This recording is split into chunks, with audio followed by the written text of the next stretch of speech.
There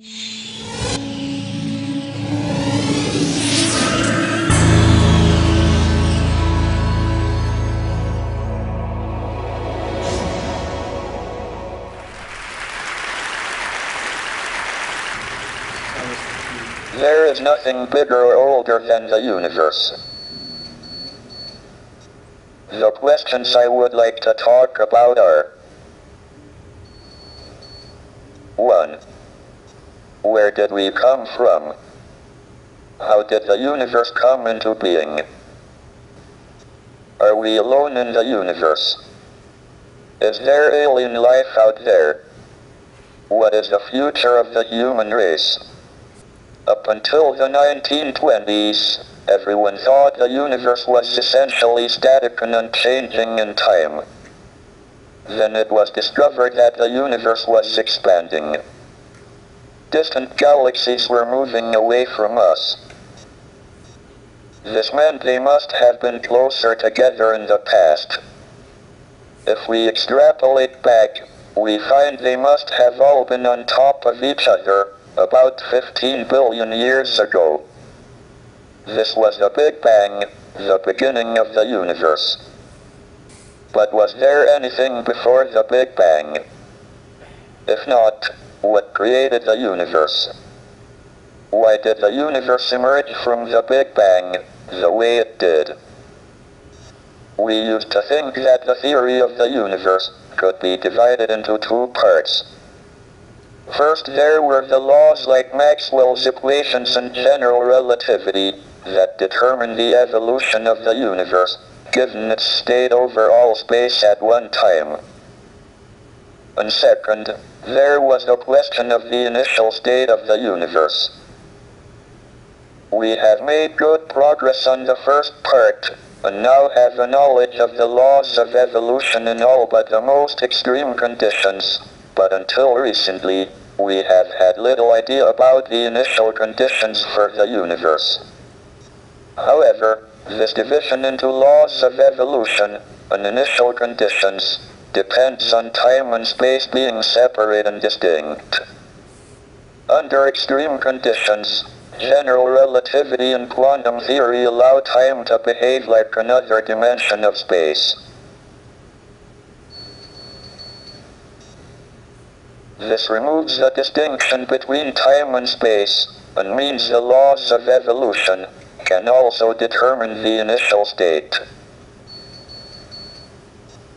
The universe can spontaneously create itself out of nothing. Moreover, we can calculate the probabilities that the universe is created in different states. These predictions are in excellent agreement with observations by the WMAP satellite of the cosmic microwave background, which is an imprint of the very early universe. We think we have solved the mystery of creation. Maybe we should patent the universe and charge everyone royalties for their existence. I now turn to the second big question: are we alone, or is there other life in the universe? We believe that life arose spontaneously on the Earth, so it must be possible for life to appear on other suitable planets, of which there seem to be a large number in the galaxy. But we don't know how life first appeared. We have two pieces of observational evidence on the probability of life appearing. The first is that we have fossils of algae from 3.5 billion years ago. The Earth was formed 4.6 billion years ago, and was probably too hot for about the first half billion years.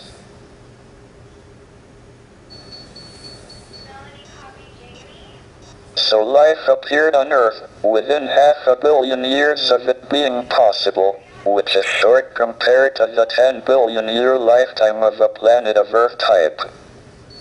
This suggests that the probability of life appearing is reasonably high. If it was very low, one would have expected it to take most of the 10 billion years available. On the other hand, we don't seem to have been visited by aliens. I am discounting reports of UFOs. Why would they appear only to cranks and weirdos? If there is a government conspiracy to suppress the reports, and keep for itself the scientific knowledge the aliens bring, it seems to have been a singularly ineffective policy so far.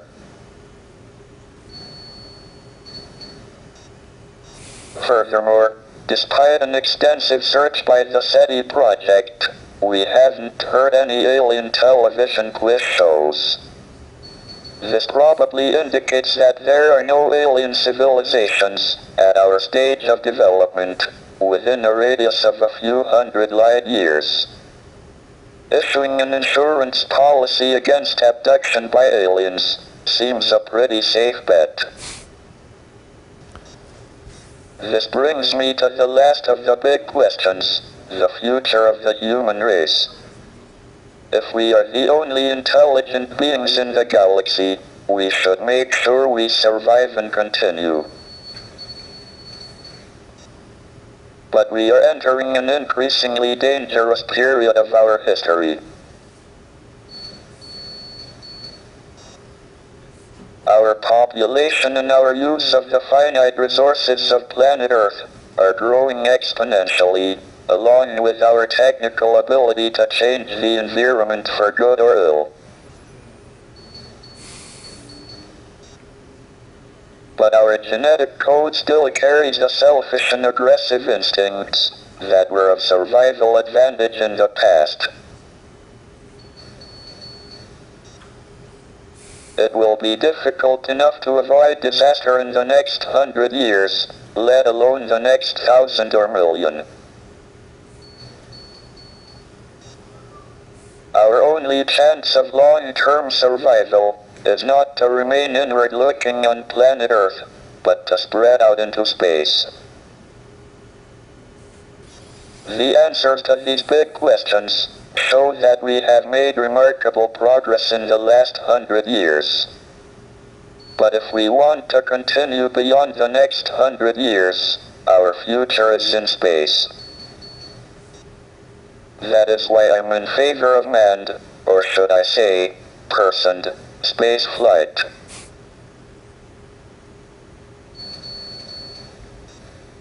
All my life, I have sought to understand the universe and find answers to these questions. I have been very lucky that my disability has not been a serious handicap. Indeed, it has probably given me more time than most people to pursue the quest for knowledge. The ultimate goal is a complete theory of the universe, and we are making good progress. Thank you for listening. Professor, if you had to guess either way, do you now believe that it is more likely than not that we are alone in the Milky Way as a civilization of our level of intelligence or higher?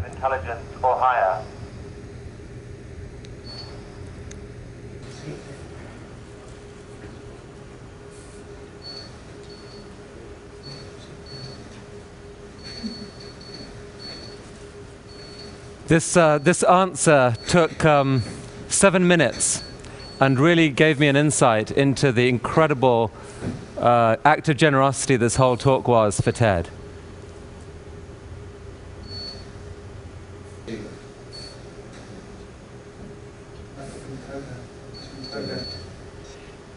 I think it quite likely that we are the only civilization within several hundred light years. Otherwise, we would have heard radio waves. The alternative is that civilizations don't last very long, but destroy themselves. Professor Hawking, thank you for that answer. We will take it as a salutary warning, I think, for the rest of our conference this week. Professor, we really thank you for the extraordinary effort you made to share your questions with us today. Thank you very much indeed.